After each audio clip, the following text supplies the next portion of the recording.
Part 1. The capture the explosion ripped through the bridge of the U.S. Defiant like a hot knife through butter, and Commander Marcus Cole felt himself thrown against the far wall with enough force to crack his ribs. He gasped for air as warning sirens screamed all around him. Red lights flashing in the smoke-filled darkness, he could hear the screams of his crew dying, could smell the burning metal and melting plastic, could taste blood in his mouth where he had bitten his tongue. The ship was finished. He knew that much, and there was nothing he could do to save her or the 200 souls aboard. The Valkyrie had come out of nowhere, their warships appearing from behind the gas giant like ghosts made of black steel and hatred. They had given no warning, no chance to surrender, no mercy at all. They had simply opened fire and watched the human vessel burn. Marcus tried to stand, but his legs would not cooperate. He crawled instead, pulling himself across the tilted deck toward the emergency beacon, thinking that maybe, just maybe, he could send one last message to Earth before the end came. The end did not come the way he expected. The hull breach happened fast, and the emergency force fields activated just in time to keep him alive. He found himself trapped in a small pocket of breathable air while the rest of his ship vented into the cold vacuum of space. He was alone, surrounded by the bodies of his friends, waiting for death instead. A Valkyrie boarding pod punched through the weakened hull and disgorged 6 of the reptilian warriors. They stood 7 feet tall at the shortest, covered in dark green scales that seemed to drink in the light. Their eyes were yellow with vertical slits, and their mouths were filled with teeth designed for tearing flesh. Marcus reached for his sidearm, but one of the aliens was faster. A clawed hand wrapped around his wrist and squeezed until he heard bones crack. He screamed and dropped the weapon, and then something hard struck the back of his head, and everything went black when he woke up. He was in chains. The room was cold and smelled like something between a hospital and a slaughterhouse. The walls were made of some dark metal he did not recognize, and the floor beneath his bare feet was slick with moisture. They had taken his uniform and dressed him in a simple gray tunic that did nothing to keep out the chill. 2 guards stood by the door, watching him with those unblinking reptilian eyes. They did not speak, did not move, did not seem to breathe. They just stood there like statues made of scales and muscle. Marcus tested his chains, but they held firm. His broken wrist sent spikes of agony up his arm whenever he moved, and his ribs ached with every breath. He was in bad shape, but he was alive, and as long as he was alive, he could think of a way out. Doors slid open with a hiss of hydraulics, and a new Valkyrie entered the room. This one was different from the guards. He was taller, broader, and his scales were a deeper shade of green that was almost black. He wore a crimson cloak that dragged on the floor behind him, and around his neck hung a chain of what Marcus realized with horror were finger bones from a dozen different species. This was High Executor Xynthus, commander of the Valkyrie invasion fleet, the being who had ordered the destruction of the Defiant and who now held Marcus's life in his clawed hands. The Executor studied Marcus for a long moment, his head tilting from side to side like a curious bird. When he spoke, his voice was deep and cold, translated by a device embedded in his throat. "So this is a human," he said, and the word dripped with contempt. "I expected something more impressive." Marcus said nothing. He just stared back at the alien warlord and tried to keep his face blank. "Your species has made quite a name for itself in recent years," Xynthus continued, "expanding through the galaxy, making allies, building fleets. Some of the younger races even speak of you with admiration. They think you might be the ones to finally challenge the Dominion." He laughed, and the sound was like rocks grinding together. "They're wrong, of course. You are soft, fragile, short-lived creatures with no natural weapons, no armor, no venom. You bleed easily, and you die even easier. Your ship proved that well enough." Marcus felt anger rising in his chest, but he pushed it down. Anger would not help him here. He needed to think, to plan, to find an opportunity. "I am going to give you a choice, human," Zinthus said. "You can kneel before me and broadcast a message to your people, telling them to surrender. You can tell them that resistance is pointless, that the Valkyrie Dominion cannot be defeated, that their only hope is to accept our rule and serve us as slaves. Do this, and you will be treated well. You will live in comfort as a symbol of human submission." He stepped closer, and Marcus could smell the predator musk coming off his scales. "Or you can refuse, and I will show you what we do to enemies of the Dominion. We call it the unmaking. It is a process that takes many days and removes everything that makes a creature what it is, piece by piece, until nothing remains but screaming meat. I have performed it on warriors far stronger than you, human." And none of them lasted more than a week. Marcus looked up at the alien, at those cold yellow eyes, at those razor-sharp teeth, at the cloak that probably cost more than everything he had ever owned. He thought about his ship, his crew, his home back on Earth. He thought about his daughter who was waiting for him to come home, and then he smiled. "I'm going to need a few days to think it over," he said. "And one more thing." Zinthus raised what might have been an eyebrow. "A razor," Marcus said. "I need to shave." The translator took a moment to process the word, and when it did, the executor's face showed genuine confusion. "Shave?" He repeated. "Yes," Marcus said. "It is a human thing. I have not shaved in 3 days, and I do not like it. Give me a blade and let me shave, and I will think about your offer." The guards looked at each other, clearly unsure what to make of this strange request.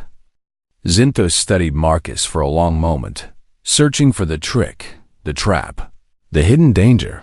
But what danger could there be in a tiny blade meant for grooming? "Very well, human," he said at last. "You will have your razor. It will not save you, but I find myself curious to see what you will do with it. Perhaps it will provide some entertainment before the unmaking begins."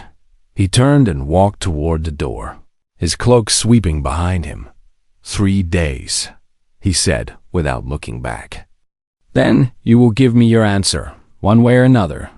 The door closed behind him, and Marcus was alone with his guards and his chains, and a small smile that would not leave his face. They had no idea what they had just agreed to, none at all. Part 2. The ritual they did not understand. The cell they gave Marcus was small but not uncomfortable. It had a bed made of some kind of hard foam, a sink that produced cold water when he waved his hand beneath it, and a toilet that he preferred not to think about too closely. There was also a small mirror mounted on the wall, scratched and dirty, but still functional. The guards changed every 6 hours. Marcus counted the time by watching them swap shifts. He had been in the cell for almost 2 days when a young Valkyrie appeared at the door carrying a small metal box. "The executor has granted your request," the young alien said. His scales were a lighter green than the others, almost yellow at the edges, which Marcus guessed meant he was young. "This is a primitive grooming implement from our cultural archives. We recovered it from a human colony ship many years ago." He slid the box through a slot in the door and then stepped back quickly, as if afraid Marcus might somehow reach through the bars and grab him. Marcus opened the box and smiled. Inside was a straight razor, the old-fashioned kind that his grandfather used to use back on Earth. The blade was made of good steel, and the handle was carved from some kind of bone. It was beautiful, really. A piece of history from a time when humans still knew how to make things with their hands. "Thank you," Marcus said. And he meant it. The young guard frowned, clearly confused by the gratitude. He said nothing and turned away, taking up his position by the door with the older guard, who had been watching the exchange with visible disgust. Marcus took his time setting up. He ran water in the sink until it was as warm as it would get, which was not very warm at all. He used the small bar of soap they had given him to work up a lather on his face, spreading it across his cheeks and chin and upper lip with his fingers. The motion was familiar, comforting, something he had done thousands of times before. Then he picked up the razor. He could feel the guards watching him through the observation window. He could sense their curiosity, their confusion, their complete inability to understand what he was about to do. He took a deep breath, tilted his head back, and pressed the blade against his throat. The first stroke was slow and deliberate. He drew the razor down across his skin, scraping away the stubble and the soap, leaving smooth flesh behind. The blade was sharp enough that he barely felt it, just a whisper of steel against his neck behind him. He heard one of the guards make a choking sound. Marcus did not stop.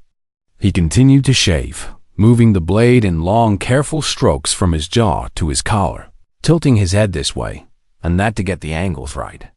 Blood appeared in a few places where the blade caught on old scars, but he ignored it, simply wiping the red away with his fingers and continuing on. The older guard triggered an alarm within minutes. The corridor outside his cell was filled with Valkyrie soldiers. They crowded around the observation window, pushing and shoving each other to get a better view. Their eyes were wide, their mouths hanging open, their scales rippling with colors that Marcus did not recognize but guessed meant shock or horror, or both. He kept shaving. One of the soldiers vomited. Marcus heard the wet splatter and the embarrassed hissing that followed. Another soldier began reciting something in the Valkyrie language, words that sounded like a prayer or a curse, or maybe both at the same time. Marcus finished his throat and moved on to his cheeks. The stubble there was thicker, and he had to work more carefully, stretching the skin with his free hand while he scraped the blade across it. More blood appeared, and more soldiers made sounds of distress. An officer pushed through the crowd, older than the others, with scars on his scales and one eye that did not seem to work right. He stared at Marcus through the window for a long moment and then turned to the guards. "What is he doing?" The officer demanded. "We do not know, sir," the younger guard said. His voice was shaking. "He asked for the blade and we gave it to him, and now he is doing this thing. Is it a suicide ritual?" "We do not think so, sir." He seems calm, controlled, almost happy. The officer watched Marcus finish his right cheek and start on his left. The human was humming now, a strange melody that the translator could not identify, something soft and slow and oddly peaceful. "The executor must be informed," the officer said. "This is something new. This is something we have never seen before." He left, and the crowd of soldiers remained, watching in horrified fascination as Marcus completed his work. He shaved his upper lip last, the most delicate part, requiring tiny, precise strokes that left no room for error. The blade passed within millimeters of his nostrils, close enough to cut if he sneezed, close enough to kill if his hand slipped, but his hand did not slip when he was done. Marcus rinsed his face with cold water and dried it on his sleeve. He looked at himself in the dirty mirror and nodded with satisfaction. He looked better now, more like himself, more like a commander of the Earth fleet. He turned to face the observation window and the dozens of alien eyes staring back at him. "Same time tomorrow," he said. And then he lay down on his bed and closed his eyes. The Valkyrie did not sleep that night. Word spread through the ship like a disease. The human was insane. The human was performing a death ritual. The human was preparing to fight. The human was communicating with his gods. The human was doing something so alien and so terrifying that no one could explain it. Oh, the Valkyrie. Self-inflicted wounds were the ultimate taboo. Their species could regenerate almost any injury, but the psychological scars of harming oneself never healed. It was considered a sign of corruption, of mental decay, of a soul so damaged that it could never be saved. Warriors who harmed themselves were exiled, their names erased from history, their families shamed for generations, and yet this human had done it willingly, casually, without any sign of fear or distress. He had pressed a blade to his own throat, the most vulnerable part of his body, and dragged it across the skin with steady hands and a song on his lips. He had bled, and he had smiled, and he had promised to do it again. The translator AI began circulating theories among the crew. Humans shed their skin manually as a sign of strength. Humans tested their courage each morning by offering blood to a blade god. Humans were immune to pain and fear because they had evolved past such weaknesses. None of the theories were true, of course. But the truth was almost more terrifying. Humans shaved because it was normal. Humans shaved because everyone did it. Humans shaved because it was just another morning routine. Like brushing teeth or combing hair. Nothing special. Nothing remarkable. Nothing worth thinking about twice. High Executor Xynthus received the reports in his private chambers and felt something he had not felt in a very long time. Longus received the reports in his private chambers and felt something he had not felt in a very long time. Felt uncertain. The human was supposed to be an example of weakness, a symbol of everything the Volcari would conquer and destroy. Instead, he was becoming something else entirely. Something that frightened the soldiers and confused the officers and made even the executor himself wonder if perhaps they had underestimated this strange soft species from the outer spiral. 3 days. He had given the human. Perhaps that had been a mistake. Part 3. The legend grows. Marcus shaved the next morning, and the morning after that, and every morning for the next 2 weeks. The 3 days that Xynthos had given him came and went. But the executor did not come to demand an answer. Marcus suspected the alien was watching from somewhere, studying him, trying to understand what he was dealing with before making his next move. It was what any good commander would do when faced with an unknown enemy, so Marcus gave him a show. He varied his routine each day, just enough to keep things interesting. Sometimes he shaved quickly with efficient strokes. Sometimes he took his time, making it last for nearly an hour. Sometimes he hummed Earth songs, old tunes from before the war, folk songs and pop songs and lullabies his mother used to sing. Sometimes he recited poetry, Shakespeare and Frost and poets the Valkyrie had never heard of. The audience grew larger each day. At first, it was just the guards and a few curious soldiers.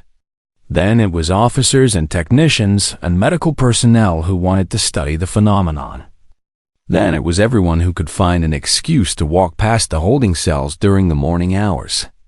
Hundreds of aliens crowding the corridors just to catch a glimpse of the human death ritual Marcus played to the crowd. He made eye contact with individual watchers. He smiled at them, nodded to them, sometimes even winked. He treated the whole thing like a performance, which in a way it was. Every stroke of the blade was a message, and the message was simple. You cannot break me. You cannot scare me. You cannot win. The rumors grew wilder with each passing day. The translator AI did its best to make sense of what it was seeing, but it had no frame of reference for human grooming habits. The best it could do was speculate, and its speculation spread through the ship like wildfires. The human sheds his skin to become stronger, one rumor claimed. Each time he does it, he grows more powerful. By the end of the month, he will be unstoppable. The human is testing himself, another rumor insisted. Every morning he puts his life on the line to prove that he is worthy of his gods. If he ever fails, if his hand ever shakes, his soul will be forfeit. The human has done this 1,000 times, a third rumor whispered. He has been doing it since he was a child. Every human has. They are a species that practices self-destruction as casually as breathing, and that is why they have never been conquered. None of the Valkyrie slept well anymore. The junior warriors were the worst affected. They were young, impressionable, and had been raised on stories of Valkyrie superiority.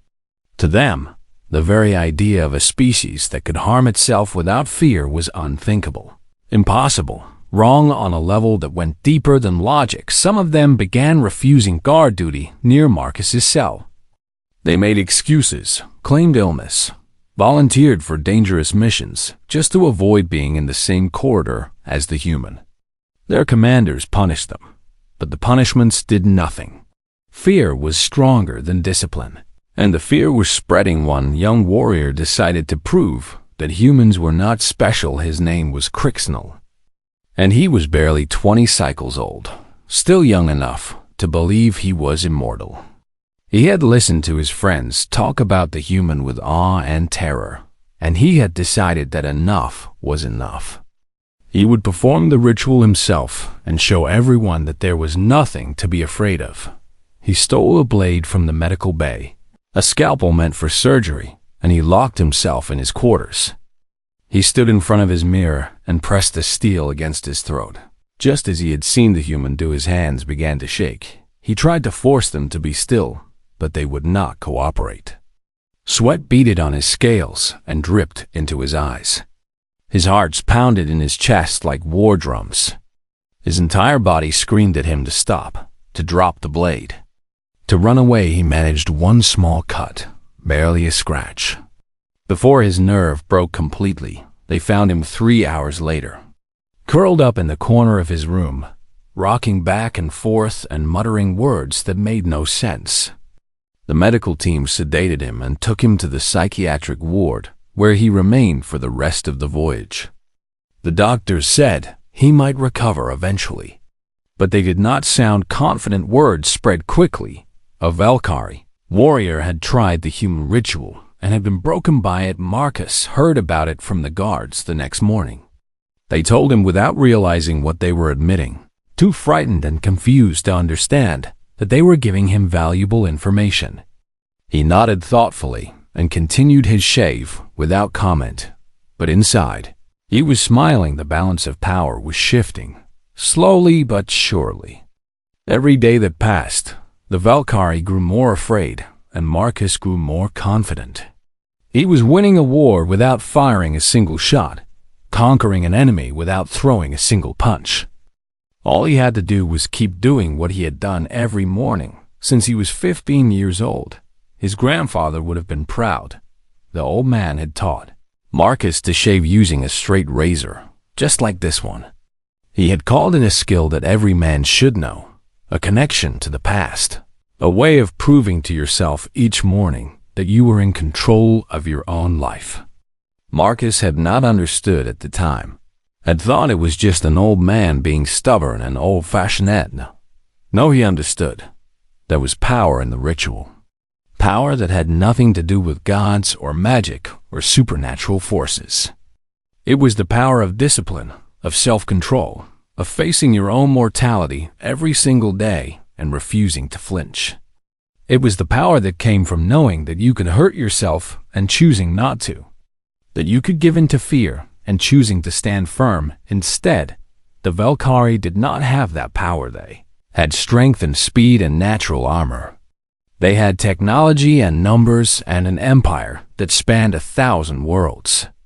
They had everything that should have made them invincible, but they had never learned to shave, and that, Marcus was beginning to realize, might make all the difference. High Executor Zinthos watched the recordings in his private chambers and felt his certainty crumbling like sand in the tide. The human should have broken by now.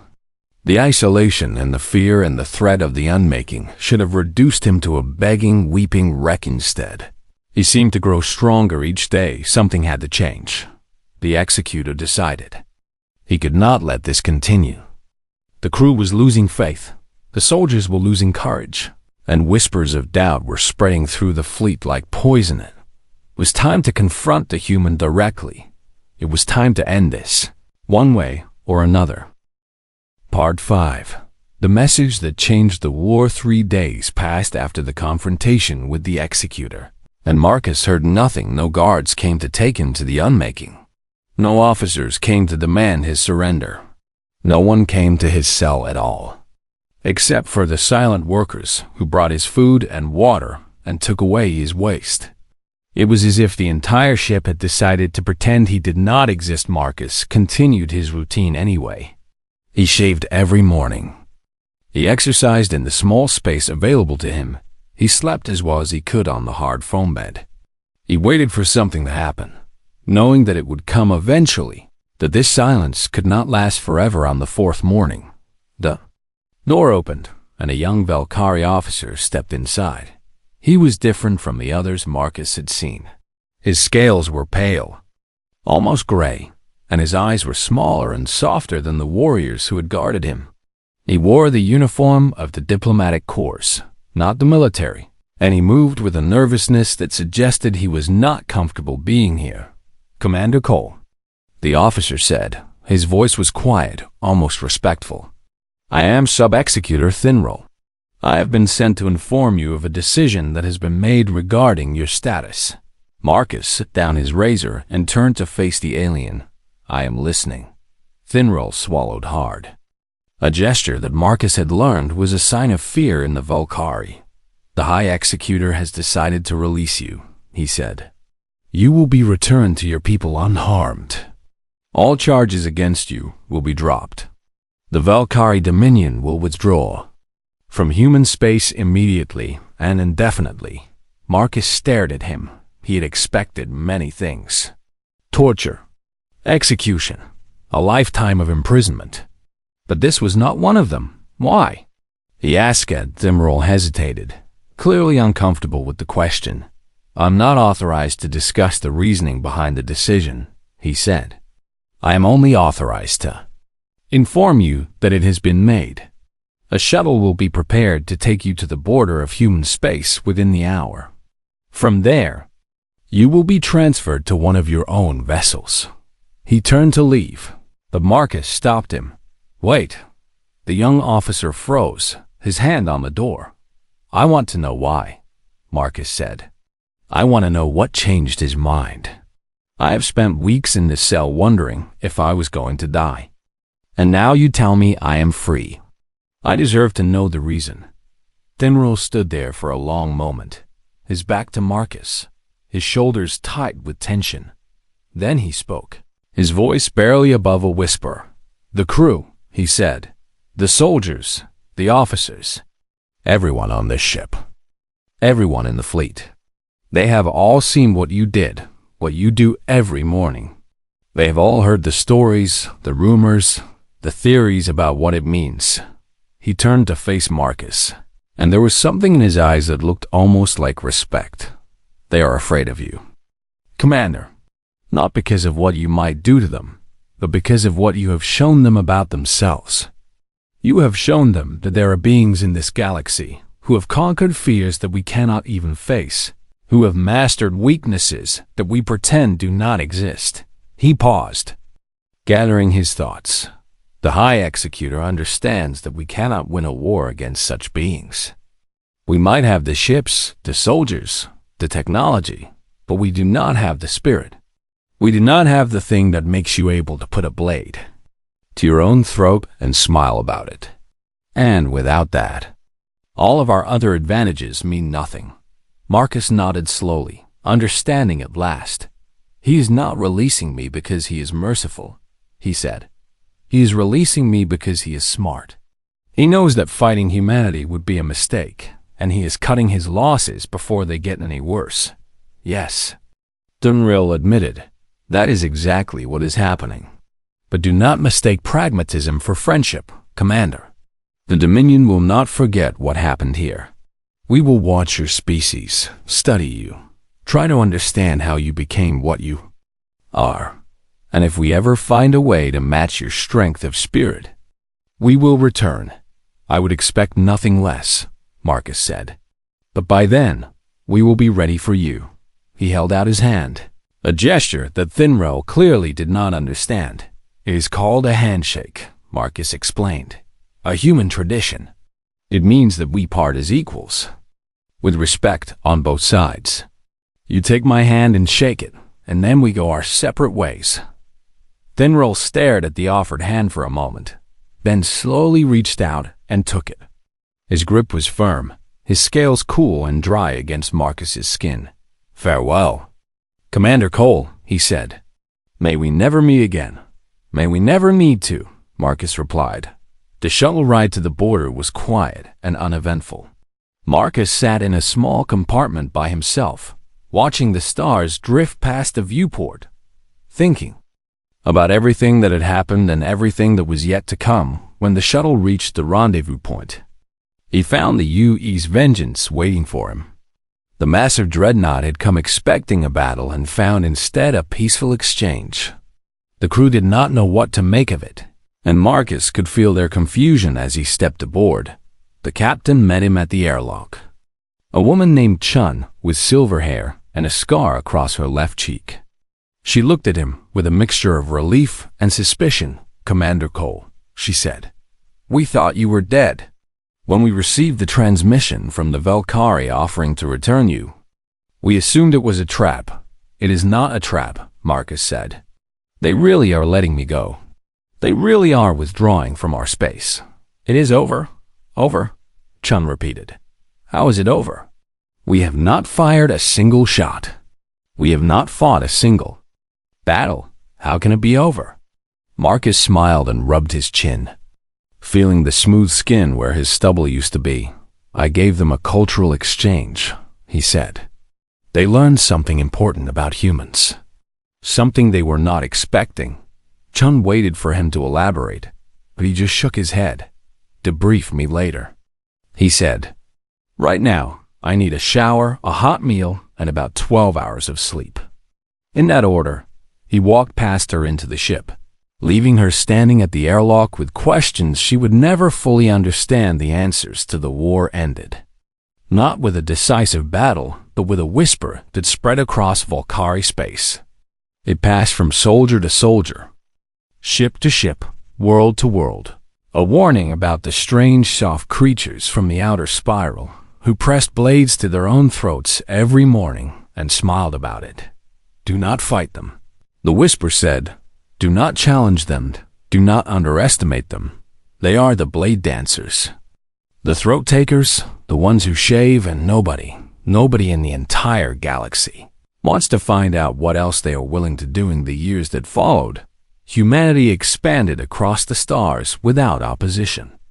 The other species watched from a distance, respectful and wary, remembering the stories of the human commander who had defeated an empire with nothing but a razor and an unbreakable will. Marcus Cole retired to a small farm on Earth, where he lived out his days in peace and quiet.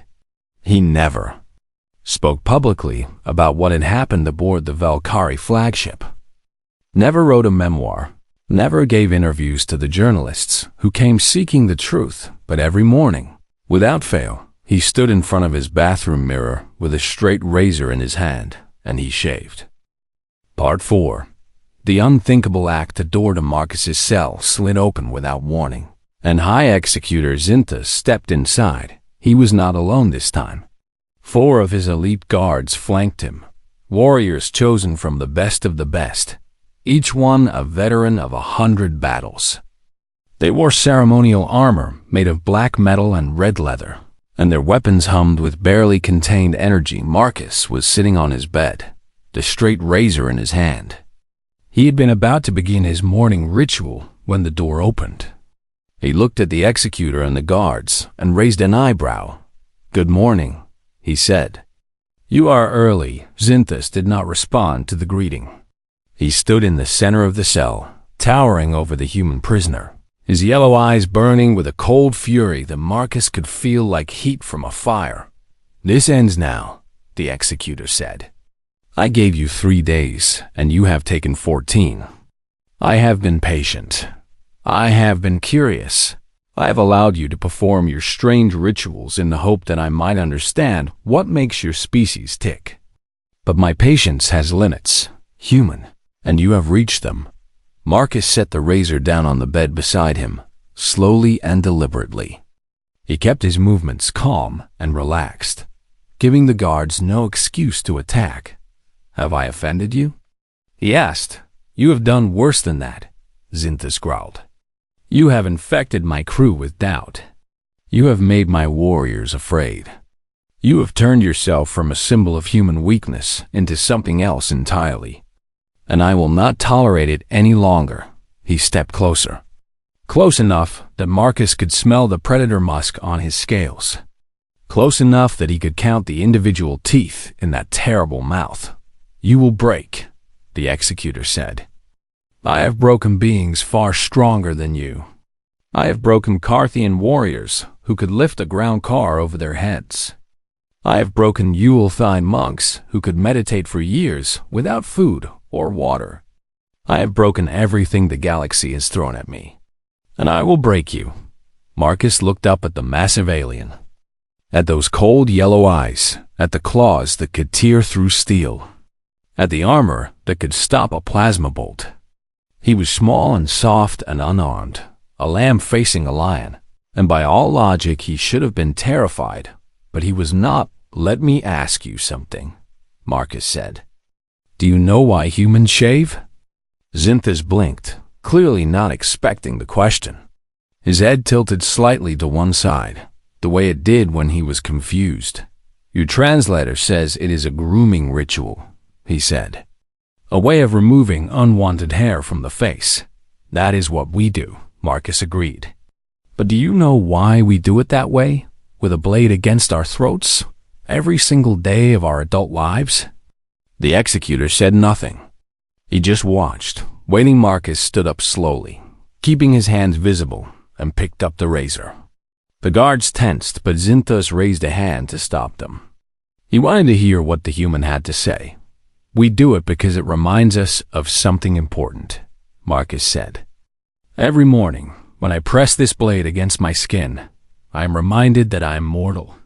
I am reminded that life is fragile and precious and can be ended in an instant. I am reminded that I have the power to hurt myself, but I choose not to. That I have the power to give up, but I choose to keep going." He stepped closer to the executor, and the guard shifted nervously. Xanthus did not move.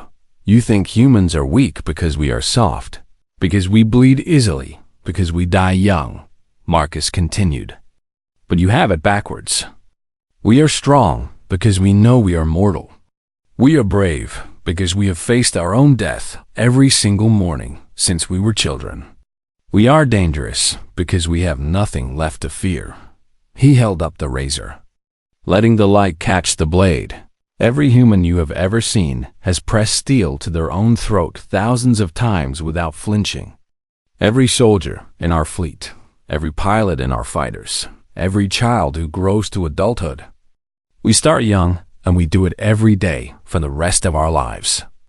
By the time we reach maturity, we have conquered our fear of death so completely that it simply does not exist anymore." Xanthus stared at him.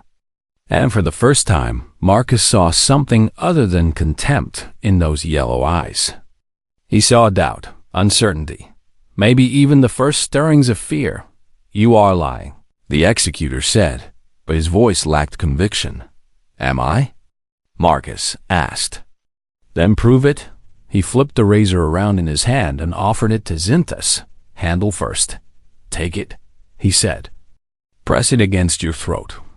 Just once, just for a moment. Show me that you are not afraid, that you are stronger than a soft, fragile human who does this every single day." The guards looked at each other, horror in their eyes. This was blasphemy, madness, something that should not even be spoken of, let alone attempted. They waited for their executor to strike the human down, to punish him for his insolence, to show him what happened to those who dared to challenge Valkyrie superiority.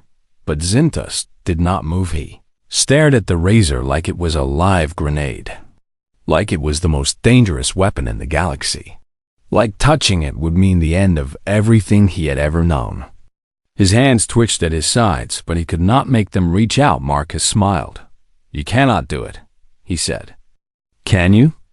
Xanthus said nothing. His jaw was clenched so tight that Marcus could hear his teeth grinding together. "All your power, all your strength, all your conquered worlds and enslaved species. And you cannot do something that human children learn before they are old enough to drive a ground car." Marcus set the razor back down on the bed. "That is why you will never defeat us," he said. "Not because we are stronger or faster or smarter. Not because we have better weapons or more soldiers. But because we have already conquered the one enemy that you cannot even face. He tapped his chest, right over his heart. We have conquered ourselves. And until you can do the same, you will always be afraid of us. The guards were staring at their executor now, waiting for him to respond, waiting for him to prove the human wrong. But Zintas just stood there, frozen, unable to speak or move or think for the first time in his long and bloody career. The High Executor of the Valkyrie Dominion had been defeated not by weapons or tactics or superior forces, but by a tiny blade, and the man who was not afraid to use it. Zintas turned and walked out of the cell without a word. His guards followed, casting nervous glances back at the human as they went. The door slid closed behind him, and Marcus was alone again, sat back down on his bed, and picked up the razor. He still had to finish his shave.